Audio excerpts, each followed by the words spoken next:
Colossenses 2, verso 18 diz assim: ninguém vos domine a seu bel prazer, com pretexto de humildade e culto dos anjos, metendo-se em coisa que não viu, estando debalde inchado na sua carnal compreensão, e não ligado à cabeça, da qual todo o corpo, provido e organizado pelas juntas e ligaduras, vai crescendo em aumento de Deus. Amém. Os irmãos podem se sentar, em nome do Senhor. Queridos, havia quando você falar o primeiro século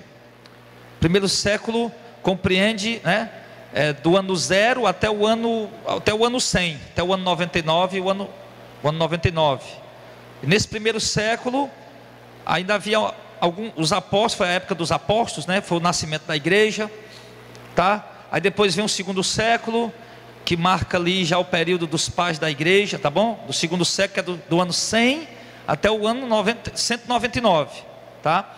Enfim, então, no primeiro século, havia surgido vários tipos de heresia, ali no meio da igreja, no seio da igreja. Uma delas é o que o texto aqui mostra para nós. O texto nos sugere que havia surgido na igreja um grupo de pessoas dizendo que era necessário prestar culto a anjos, ou seja, que os anjos podiam ser adorados, ou deveriam ser adorados, cultuados, venerados, que os anjos eram também intercessores entre o homem e Deus, mediadores entre o homem e Deus. E aí começou a surgir esse tema herético dentro da igreja. Nós sabemos que principalmente os fariseus acreditavam, assim como nós, em anjos, em demônios, em uma vida após a morte, em ressurreição do corpo, ao passo que os saduceus não acreditavam em nada disso. Todavia, por conta dessa crença de que há anjos, nós sabemos que há, a Bíblia diz, acreditamos porque a Bíblia diz que há. Se a Bíblia não dissesse que há, nós não acreditaríamos. Aí, por conta dessa crença de que existem anjos, eles acabaram entendendo que os anjos, eles eram dignos de ser adorados. E se nós formos, irmãos, prestar bem atenção, porque um anjo, irmão, ele é um ser celestial, ele é um ser angelical. O anjo, a aparição de um anjo é algo extraordinário. Se você for olhar, por exemplo, para Daniel, livro do profeta Daniel, você vai ver pelo menos ali um momento muito importante, onde Daniel tem uma visão ali juntinho ao rio Tigre, onde aparece um anjo de uma aparência tão gloriosa, que Daniel diz que não conseguiu ficar de pé, todas as suas forças foram tomadas. Nós vamos ver ali, por exemplo, também no livro do profeta Ezequiel, Ezequiel também tendo visões de anjos, e diz que esses anjos tinham asas, sim, e o barulho das asas desses anjos era algo assim, isso estarrecedor, algo assustador. Daniel, quando falou sobre a voz do anjo, que ele disse que o anjo que falou com ele disse que a voz do anjo era tão potente que parecia o barulho das águas, das ondas do mar ou das correntezas de um rio. Aí nós vamos olhar também para o Novo Testamento, nós vamos ver ali João, principalmente na ilha de Pátimos, quando está recebendo aquela visão que o Pai deu ao Filho Jesus, e Jesus enviou pelo seu anjo para notificar João, para que João notificasse a igreja. E nós vamos ver que a aparição daquele anjo era tão gloriosa, que em dado momento, João prostrou-se diante do anjo para adorá-lo. E o anjo disse o que a João? Levanta, adore a Deus, porque eu também sou conservo seu e dos seus irmãos. Mas João não se prostrou diante do anjo para adorar, por falta de conhecimento disso, mas a visão era tão gloriosa, tão extraordinária, que João ficou ali sem saber o que fazer diante daquele ser angelical. E o anjo deixou claro para ele que não era para adorá-lo, ele era apenas um conservo. Claro, um conservo espiritual, que habita nas regiões celestiais, mas um conservo, servo de Deus assim como nós. Mas o que acontece? lá dentro da igreja de Colossos, algumas pessoas estavam dizendo sim, que nós temos que cultuar os anjos, que os anjos eles são intercessores, eles são mediadores. E isso, irmão, é uma heresia, porque nós não podemos dizer que anjos são mediadores ou intercessores baseado naquela experiência de Daniel, quando o anjo diz que passou 21 dias para poder trazer a resposta. Nós não podemos falar baseado nisso. Nós devemos entender que aquele era um outro momento, um momento diferente do momento que nós vemos hoje. Era o momento da antiga aliança, nós vemos a nova. Era o momento em que o Espírito de Deus ainda não havia sido derramado sobre todos os homens, os crentes. Hoje nós sabemos que nós temos as respostas de Deus. O Espírito Santo fala conosco, Deus fala conosco na sua palavra. Enfim, contudo, mesmo que um anjo viesse falar conosco, porque obviamente que isso é possível, nós não deveríamos adorá-los. E também não deveríamos cair no engano, no erro, no equívoco de pensar que o anjo agora é o garotinho de recado, que ele veio trazer a mensagem de Deus para nós, aí agora eu vou mandar um recado por meio do anjo para ele levar até Deus. A Bíblia diz que esse papel pertence ao Espírito Santo, Romanos 8, que ele é quem intercede por nós, com gemidos inexprimíveis, porque mesmo que nós tenhamos cheios de necessidade, e queiramos apresentar nossas necessidades a Deus, nós não temos capacidade de apresentar como convém, e o Espírito de Deus faz isso, e Deus ali nos sonda, e nós não precisamos de outro mediador, que não seja Jesus, que não seja o Espírito Santo.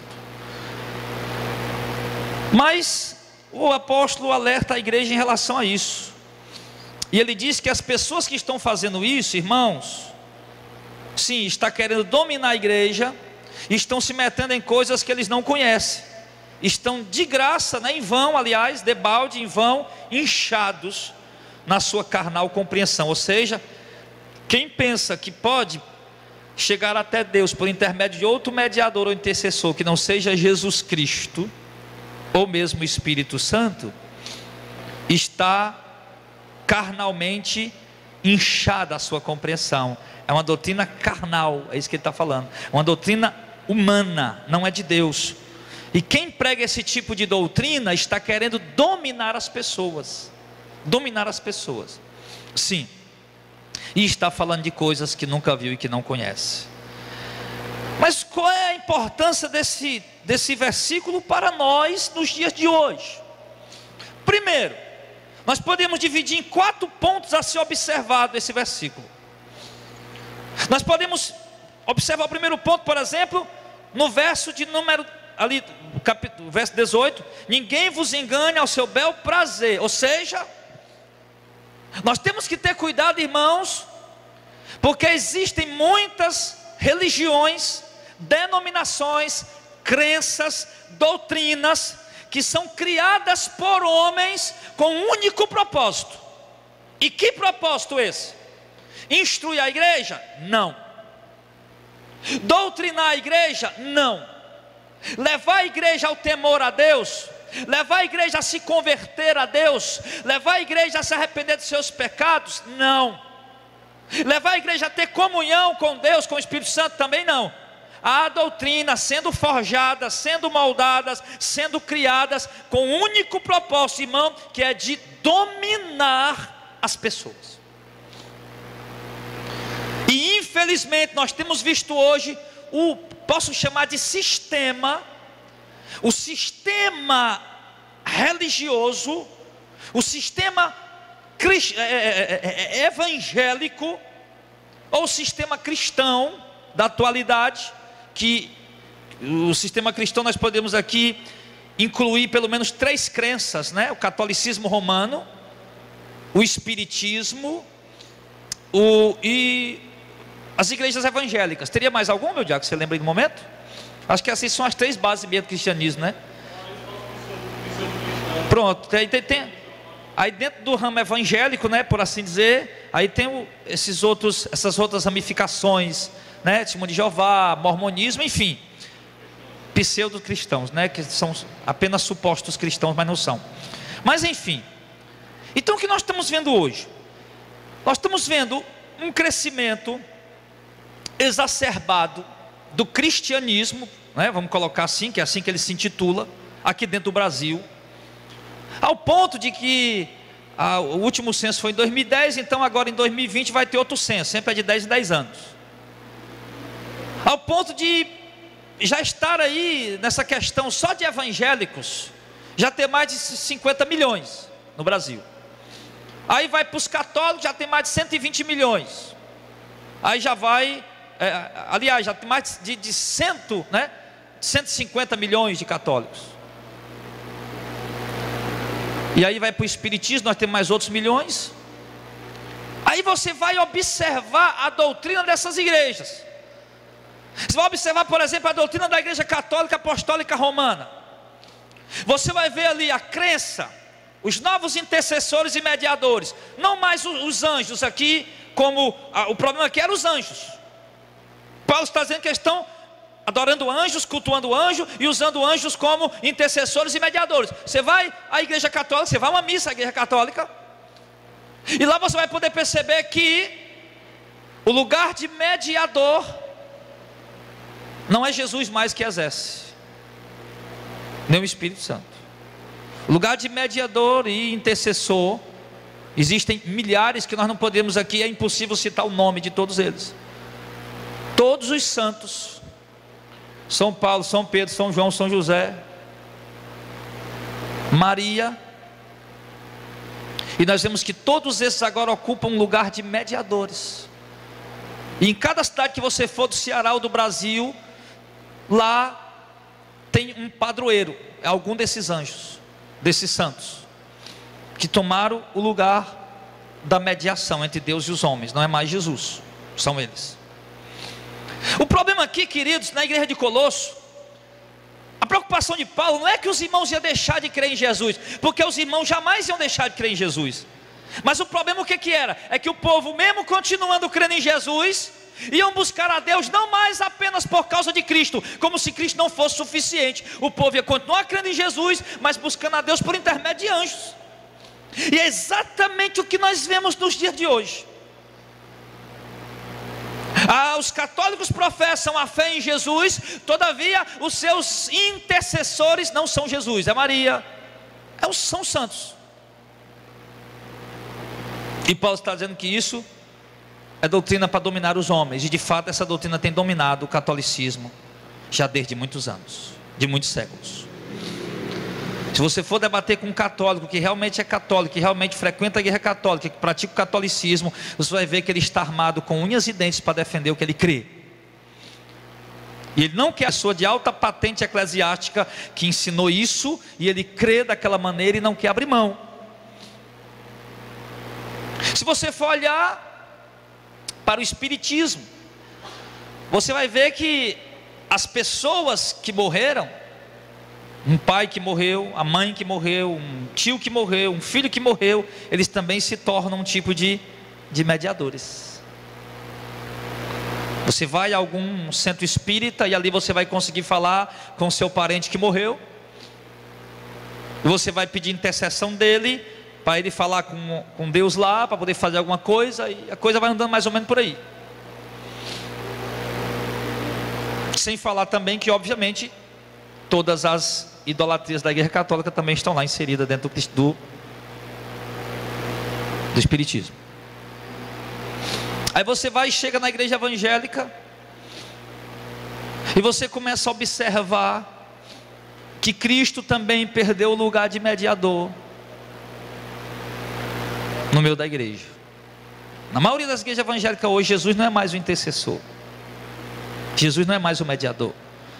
O intercessor e mediador agora é o pastor, é o bispo, é o apóstolo, porque as pessoas estão aprendendo a depender desses homens para poder chegar até Deus, As pessoas não acham que tem capacidade de chegar a Deus diretamente, falar com o Pai por meio do Filho. As pessoas acham que tem que ir até o pastor ou até o apóstolo, porque Deus vai ouvir a oração dele, porque ele é homem de Deus, porque ele é um homem santo, ele jejuma, ele se consagra, ele sobe monte, ele faz vigílias. Aí as pessoas vão e acham que vão entregar num papelzinho ali, mandar uma carta para Deus, e chega lá e entrega para o pastor: pastor, o senhor vai para o monte, leva essa carta aqui, apresente a Deus, como se Deus precisasse de uma carta, meu irmão, para ouvir nossa oração.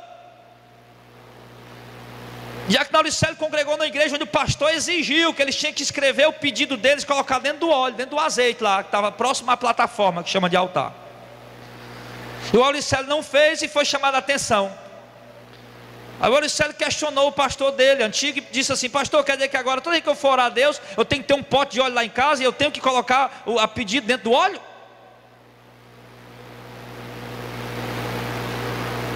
Mas o Auricelio se expressou dessa maneira porque ele conhecia a verdade. Mas infelizmente não é o caso da maioria. Hoje, não só os pastores e líderes viraram um tipo de intercessor e mediador, e não é. Nós temos um intercessor e mediador entre Deus e os homens, que é Cristo Jesus, que é o Espírito Santo. São duas pessoas distintas. Agora, obviamente que nós podemos interceder uns pelos outros, orando uns pelos outros, tá? Mas não na crença de que eu vou pedir o Gilmar porque o Gilmar ora e Deus ouve. Não. Se o Gilmar ora e Deus ouve, então eu também vou orar e Deus também vai me ouvir, porque o Gilmar não é melhor do que eu. Mas aí você vai observando, e você vai vendo que as pessoas vão às igrejas evangélicas com vários tipos de necessidades. Há pessoas com necessidade no casamento, há pessoas com necessidade na vida financeira, há pessoas com necessidade na vida familiar, assim como um todo, há pessoas com necessidade de saúde, enfim, há inúmeras necessidades. No caso de uma necessidade de um jeito, outra necessidade de outro jeito. E as igrejas evangélicas criaram um intercessor para cada tipo de necessidade. E você vai até uma igreja evangélica, e se seu problema é financeiro, eles lhe dão um envelope ungido, e você colocar dinheiro dentro, que essa sua ação, esse envelope ungido vai interceder por você a Deus, para que Deus lhe dê prosperidade. Ou se você está com algum problema de saúde, você vai a uma igreja evangélica, e ali tem um pastor com alguns lenços, que um determinado líder fez uma oração, e aquele lenço contém um poder, e se você levar esse lenço, ele vai interceder por você junto a Deus, e esse lenço vai lhe curar. Então, queridos, se nós pararmos e prestarmos atenção no que está acontecendo hoje, nós vamos perceber, querido, que Jesus perdeu, entre aspas, né? Jesus perdeu o lugar de mediador no meio da igreja. Que hoje não se roga mais ao Pai pelo nome do Filho, para que alcancemos determinada bênção ou recebamos determinada vitória. Mas hoje se apega a um tipo de amuleto ou patuá, como se chama em alguns estados do Brasil, para que este amuleto, ao empendurar no meu pescoço, a colocar no meu bolso, ele anda intercedendo por mim aonde eu vou, ele está me guardando e me protegendo. E Paulo está dizendo, irmão, que essas práticas, essas doutrinas e ensinamentos são carnais, de homens que não conhecem a Deus, de homens que não compreendem a palavra e que querem dominar o povo. E com isso nós temos visto o quê? Uma geração de evangélicos, quase na sua totalidade, dominadas por doutrinas que são preceitos de homens e não pela palavra de Deus. Isso nós temos vindo. E eu acredito que, se não todos vocês, ou pelo menos a maioria, já esteve no meio desse tipo de movimento. Mas acredito ainda em algo pior, que alguns de vocês estiveram no meio de algum desse movimento, saíram de lá, mas alguns ainda vão voltar para lá. Por quê? Porque Porque foram dominados. Esse é o problema. Paulo disse: ó, ninguém vos domine ao seu bel prazer. Paulo está dizendo que há uma possibilidade de dominar o homem, de dominar o homem através de doutrinas. Há uma possibilidade de dominar o homem através de ensinamentos. Há uma possibilidade de dominar o homem, de tornar o homem seu capacho, seu cãozinho de coleira, para você levar aonde você quer, através de ensinamentos heréticos. Paulo está dizendo isso. A verdade não se aplica a isso. Por quê? Porque a verdade não domina o homem, a verdade liberta o homem. A verdade não escraviza o homem, a verdade resgata o homem da escravidão. Todavia, obviamente, que aqueles que têm um encontro com a verdade tornam-se escravos de Cristo, mas para a salvação, não escravo do pastor ou da denominação, mas escravos de Cristo para a salvação. Porque hoje, querido, o que eu mais tenho visto são pessoas escravas de uma placa denominacional. Já falamos de escravos da idolatria católica, da idolatria espírita, da idolatria evangélica, desses amuletos que nós citamos aqui, foram alguns deles, mas há também escravos de placa denominacional. Que a pessoa sabe que a igreja está pregando heresia, está distorcendo a palavra, contudo ele não consegue se desligar daquela denominação, daquela placa. Por quê? Porque ele é dominado. E Paulo estava preocupado com a igreja. Paulo já estava aqui alertando os irmãos: não deixe ninguém dominar vocês. Eu deixo aqui esse recado para você, irmão: não se deixe ser dominado. Você é livre.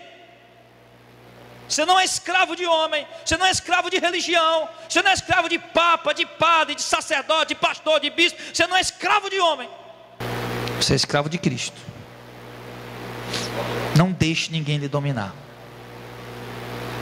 Pastor, esse tipo de pregação vai tirar o seu moral. Vai nada. Pelo contrário, os irmãos vão me amar mais. Eu não estou aqui para escravizar ninguém. Por que o povo anda correndo atrás desses pastores popstar? Por que o Valdemiro Santiago parece mais um Deus para aquele povo que corre atrás dele? Por que os líderes da Universal parecem mais um Deus que o povo quer estar perto dele, tocando nele? Porque eles escravizam as pessoas. E aqui nós não estamos aqui para escravizar ninguém, meu irmão. Aqui eu tenho certeza, no dia que eu faltar um culto de Reoricélio pregando ou Gilmar, os irmãos estão satisfeitos do mesmo jeito. Porque não são ensinados a serem dominados pelo homem. Nós pregamos, irmão, para vocês verem uma vida livres. Não de libertinagem, mas livres. Então você tome cuidado. Você tome cuidado, porque ele diz que eles fazem isso com pretexto de humildade, né? Ele chega lá humilde, chorando, todo humildezinho. Mas ele disse que estão se metendo em coisa que não viu, estão de balde inchado na sua carnal compreensão. Ou seja, seguir doutrinas que não são genuínas da palavra de Deus, seguir líderes que não andam nas pisadas realmente do Evangelho, que não ensinam o Evangelho verdadeiro, é porque são pessoas que estão inchadas na sua compreensão carnal. Elas estão tão inchadas na sua compreensão carnal, que elas não conseguem absorver a verdade. Eu poderia dar até um exemplo aqui que me veio à minha mente, uma ilustração, não sei se vai ser correta, mas se você pegar, por exemplo, um balde de água suja e um balde de água limpa. Se a balde de água suja é heresia, balde de água limpa é a verdade. Aí você pega uma esponja sequinha, aí você vai e coloca essa esponja dentro da água suja. Ela vai inchar, ela vai absorver toda a água suja e vai inchar. Se você pegar ela na mesma hora, do jeito que ela está inchada e cheia de água, colocar na água limpa, ela não vai absorver aquela água limpa mais, porque ela está inchada. É isso que está acontecendo com muitos. Estão inchados na sua carnal compreensão, ao ponto de não receberem mais a verdade. Mas que essa manhã nós possamos pegar essa esponja, torcer ela, esvaziar ela da sujeira e colocar ela na verdade.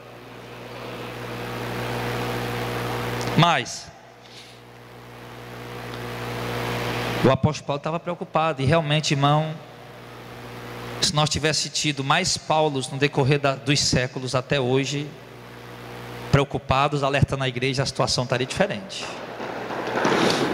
Mas o grande problema o que é que em momentos muito importantes da igreja,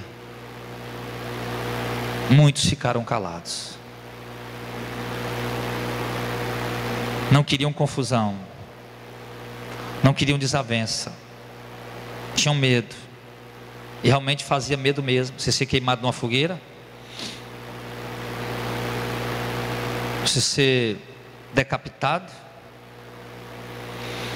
Mas ficaram calados, e no decorrer dos séculos, infelizmente, entraram as doutrinas aí nos últimos séculos que nós estamos vendo que tomaram conta da igreja nesses dias atuais, ao ponto de que está quase impossível de você encontrar uma igreja que priorize ou que valorize Cristo como sendo o mediador entre Deus e os homens. Cristo apenas, suficiente apenas, sem precisar de um envelope, sem precisar de um dízimo, sem precisar de uma campanha, sem precisar de um amuleto, apenas Cristo. Ou sem precisar exaltar o pastor a um super-herói, um super sacerdote que Deus ouve a oração dele. Está quase impossível hoje isso. Por quê? Porque o povo tem ouvido heresia, estão com as suas mentes inchadas de tanta heresia e se recusam a ouvir a verdade. Estava na faculdade ontem e surgiu uma questão sobre as qualificações pastorais, e eu até falei para a professora, disse: olha, o meu próximo livro já faz tempo que Deus colocou no meu coração, já faz meses que nós vamos escrever as qualificações pastorais. Porque um dia perguntaram a um grande pastor, né, aqui de Fortaleza, de uma igreja grande, quais eram as qualificações para ser um pastor. Aí na hora ele fraquejou. Por quê? Porque biblicamente ele não tem as qualificações para ser um pastor, porque ele já está no segundo casamento. Isso desqualifica o homem para ser um pastor. E na hora ele não quis falar, mas ele estava lá, bater heresias, aí falando de tanta igreja, tanto pastor, tanta igreja e tanto pastor. E quando o homem fez a pergunta, ele: o que precisa para ser um pastor? Quais as qualificações para ser um pastor? Ele não respondeu biblicamente, porque se fosse responder biblicamente, aquele político ia olhar para ele e dizer: então você também não é qualificado. Mas aí surgiu um debate lá, Diácono Auricelio, na sala de aula, sobre a questão, uma determinada questão da qualificação pastoral. Aí teve um determinado senhor, pastor, que disse: então vai precisar fechar muita igreja. Aí o outro irmão disse: que feche. E ele começou a defender que aqueles homens, mesmo desqualificados, deveriam estar na frente da obra. E alguns irmãos ali presentes, alunos, tentaram mostrar para eles as qualificações pastorais, que a Bíblia é o princípio a ser seguido, é a regra a ser seguida. Mas ele estava completamente ignorando isso. Eu quero dizer para você, irmão, nós não podemos ignorar os princípios bíblicos. A Bíblia é a nossa única. É a nossa o que, igreja? Única. Única. Ou seja, não há outra depois dela. Ela é a única. A única o que, pastor? Regra. Ou seja, só existe uma regra, não duas. Uma regra é aquilo que deve ser seguido, deve ser obedecido, à risca. Regra de quê, pastor? De fé. Ou seja, ela revela aquilo que nós devemos crer. E prática, ela revela aquilo que devemos praticar. A Bíblia é isso, a nossa única regra de fé e prática. Ou seja, a única coisa que eu creio e que eu pratico é o que está escrito na palavra de Deus. o que vem de outras fontes, eu não tenho obrigação, eu não tenho dever de obedecer, de praticar. O meu dever como cristão é obedecer e praticar o que está escrito na palavra de Deus. Então, se de repente, semana que vem, o pastor Jadel chegar aqui, meu irmão, com um tanque d'água aqui, irmão, mergulha aqui no tanque de Siloé, para você receber sua vitória. Ou na outra semana, o diácono Gilmar chegar aqui com um saco nas costas, cheio de amuletos ungidos. Irmãos, pega aqui o seu amuleto ungido, vai resolver seu problema. Aí você vai dar crédito só porque é eu e Gilmar que estamos falando? Não. Esse é o problema de hoje, irmãos.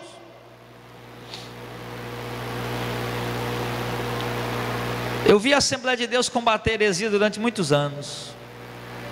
E outro dia eu vi um pastor assembleiano vendendo a moeda do rei dos valentes de Davi. E o mesmo povo que batia palma para os pastores assembleianos quando pregava contra a heresia, foi o mesmo povo que enfiou a mão no bolso e comprou a moeda do valente de Davi. Por quê? Porque era um pastor assembleiano que estava dizendo. Você entendeu aí? Mas se fosse um pastor da Universal que estivesse dizendo, eles não tinham aceitado, ele dizer que é heresia.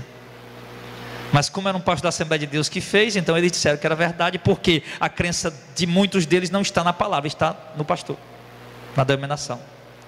E aí onde está o erro? É aqui onde Paulo estava preocupado. E Paulo já escreve para a igreja: olha, igreja, vocês tomem cuidado, porque está surgindo homens aí com doutrinas falsas que querem dominar vocês. E lá em Gálatas capítulo 1, o apóstolo Paulo chega a dizer: olha, se nós mesmos apóstolos, ou vier um anjo do céu pregar um evangelho que não seja esse, não receba, não aceite que ele seja amaldiçoado. Então, querido, nós temos que ter cuidado. Nós estamos vivendo cercados, estamos entrincheirados, irmãos, de heresia, por heresias. Nós estamos cercados, rodeados por heresias. E nós temos que ter cuidado, queridos. Nós temos que saber o que realmente é um culto a Deus. Nós temos que entender o que realmente é um culto a Deus.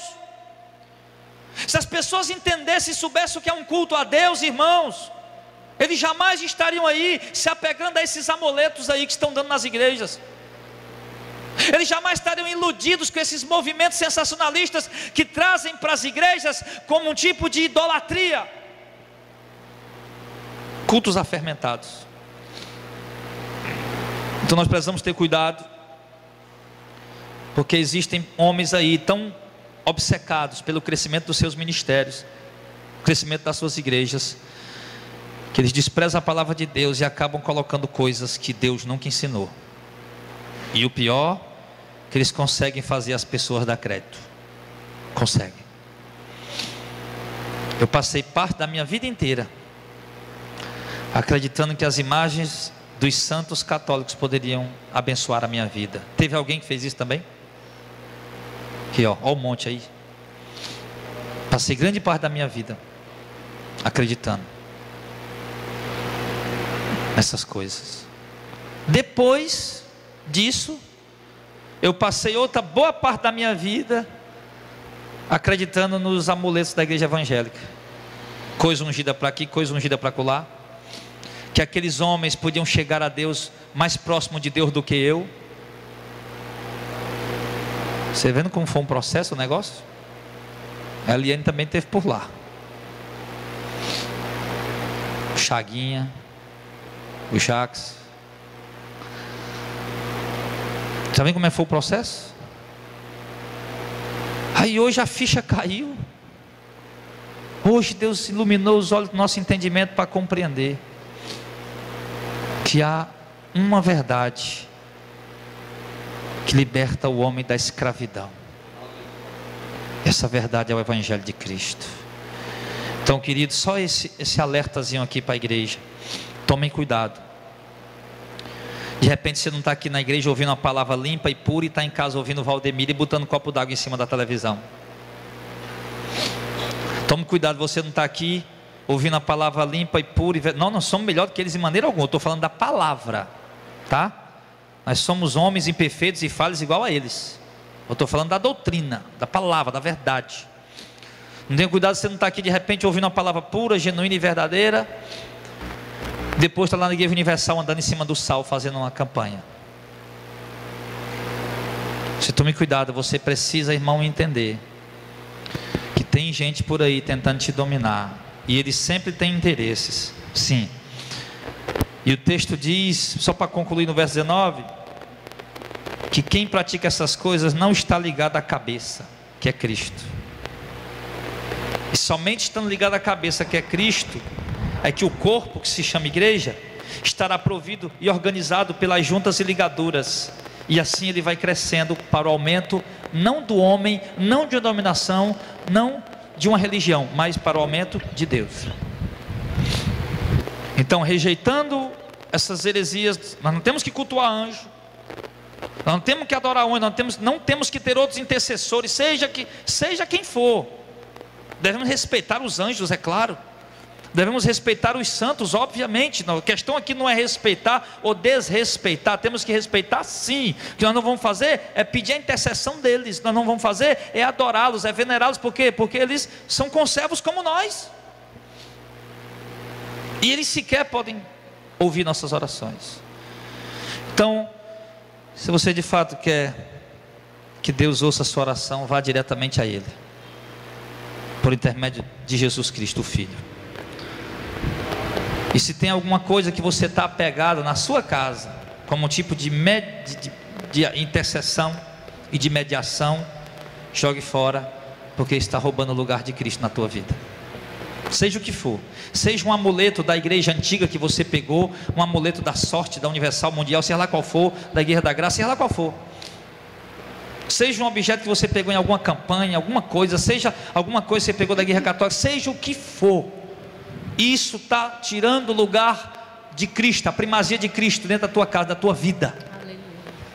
Tira, joga fora e serve a Deus todo o teu coração e confia na supremacia, na suficiência de Cristo como teu intercessor, como teu mediador.